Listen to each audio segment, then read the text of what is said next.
Shalom, salam damai saudara-saudari yang terkasih kepada Anda semua yang sedang mendengarkan renungan santapan firman Tuhan pada saat ini. Isnin, minggu biasa yang ketiga, 24 Januari 2022. Peringatan wajib Santo Prancis dari Sales, Uskup dan Pujangga Gereja.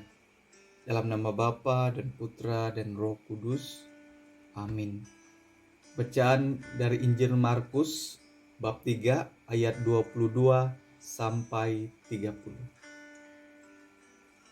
Pada suatu hari datanglah ahli-ahli Taurat dari Yerusalem dan berkata tentang Yesus, "Ia kerasukan Beelzebul." Ada juga yang berkata, "Dengan kuasa penghulu setan ia mengusir setan." Maka Yesus memanggil mereka, lalu berkata kepada mereka dalam perumpamaan, "Bagaimana iblis dapat mengusir iblis? Kalau suatu kerajaan terpecah-pecah, kerajaan itu tidak dapat bertahan. Dan jika suatu rumah tangga terpecah-pecah, rumah tangga itu tidak dapat bertahan. Demikianlah juga kalau iblis berontak melawan dirinya sendiri.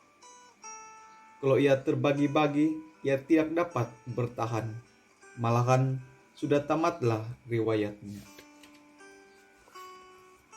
Camkanlah, tidak seorang pun dapat memasuki rumah seorang yang kuat untuk merapas harta bendanya, kecuali kalau ia mengikat lebih dahulu orang kuat itu, lalu barulah ia dapat merampok rumah itu. Aku berkata kepadamu, sungguh, semua dosa dan hujat anak-anak manusia akan diampuni. Ya, semua hujat yang mereka ucapkan. Tetapi apabila seseorang menghujat Roh Kudus, ia tidak akan mendapat ampun untuk selama-lamanya. Sebab dosa yang dilakukannya adalah dosa yang kekal. Yesus berkata demikian karena mereka bilang bahwa ia kerasukan roh jahat.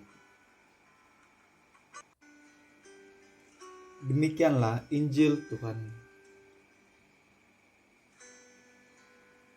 Saudara-saudari yang terkasih, hari ini Yesus sekali lagi berhadapan dengan ahli Taurat yang mengatakan kepadanya bahwa ia kerasukan Beelzebul dan dengan kuasa setan ia pula mengusir setan.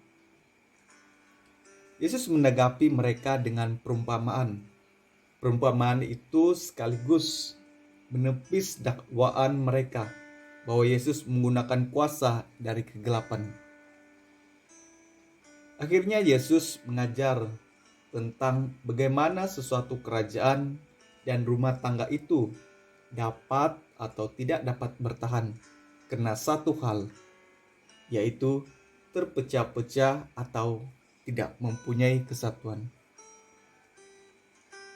Dari Injil ini kita juga tahu bahwa Yesus sememangnya berkuasa atas iblis dan mampu mengalahkannya. Pertanyaannya adalah, apakah kita juga bersandar kepada kuasa ilahi di dalam kehidupan kita?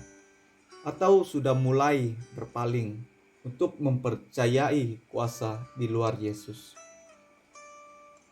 Apakah di dalam community atau keluarga kita juga mengusahakan kesatuan?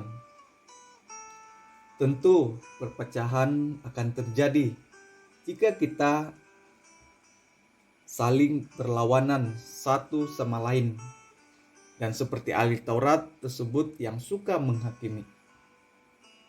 Melalui Injil hari ini kita juga mau sentiasa diingatkan bahwa kuasa ilahi jauh lebih kuat dari kuasa manapun di dunia. Dan semoga kita juga dapat mengusahakan kesatuan antara sesama kita.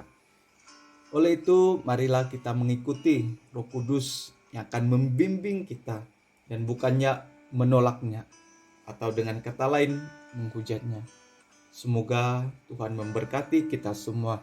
Dalam nama Bapa dan Putra dan Roh Kudus. Amin.